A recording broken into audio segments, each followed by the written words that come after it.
Not just this house. I think a lot of times I see resorts and I think, well, why can't we just live like this every day, right? Yeah. But more than that, what is it about resorts that really excites us? Why do we pay all this money to escape, and why do we love this?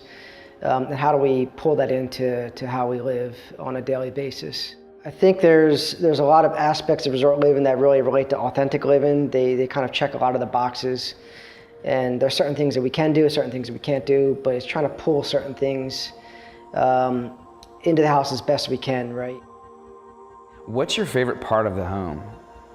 That's a tough question. I think our main goal is to not design good parts of homes, right? We try to pull everything together and try to make it as holistic as possible. Even this being an addition, I think is it's good testament that people walk in and they don't know that it's an addition and remodel, first of all. They don't, and then even when I tell them that, they say, well, where does it begin and where does it end, right? From the inside, it's pretty difficult. From the outside, it's a little bit more apparent, but that's kind of was the primary goal, is to pull everything together and not make it feel like it was ever an afterthought or designed in pieces, right?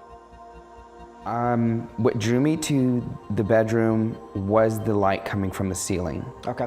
And I liked it personally because I don't use an alarm clock. Yeah. I usually like to wake up when that blue tone comes out. Yeah.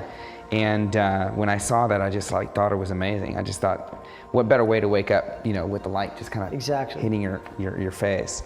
Well, you hit the nail on the head. I think, there's no substitute for natural lighting, right? There's nothing better than trying to get in tune with circadian rhythms and utilizing natural lighting to know when to go to bed and when to wake up. And we didn't apply any stains. We didn't really apply any finishes, sealers, anything to it. If you were to go out there and look at it, it's now starting to patina to a gray, kind of like a fine wine. To me, it's celebrating its authentic self and allowing it to breathe and be what it wants to be. We do that a lot with a lot of our materials. Over top of your waterproofing barrier, but also so water can drain behind it and around it, and then air circulates around the entire board that way, and so it allows it to dry off. Right.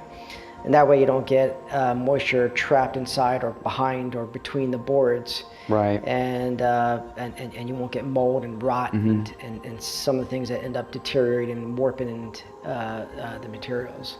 So it's just going to last a lot longer. If you have kids, I don't, but I know people that do have kids, and they have a hard time working with their kids in their house, right? So having a detached space gives you a sense of privacy, a sense of detachment from where you live, from where you eat, from where you sleep, from where you're watching TV. It pulls you away, right? But you don't have to travel very far. So it could be an office space. It could also be a guest space. It could be for in-laws. It could be for, you could rent it out if you really want to. You can have it for long-term guests, for short-term guests. It's just a multifunctional space. A lot of people, it's not so coincidentally designed to be adjacent to the pool, so it could be a pool house, entertainment space. Someone wants to put a pool table or TV in there. It's whatever they want. We kind of left it to be a clean slate, and then we added a bedroom in there so that if it is a guest space or even an office for a couple, that we have two separate spaces for independent uses. So gabions you see a lot in civil projects. You're driving down the highway, and they're kind of a quick, cheap, and dirty way to create retaining walls for, for example, a retention pond or something off a highway. They're literally just that. They're just baskets of stones, right? It's a little tougher than that. We actually had to we put some reinforcement in there because they're very narrow. We didn't have the width to be able to stack them up quite a bit. But they really are they're just steel baskets with stones in them, and they create a courtyard barrier and help enclose the space and give you that privacy, because we have a lot of glass, and a lot of that glass faces the street.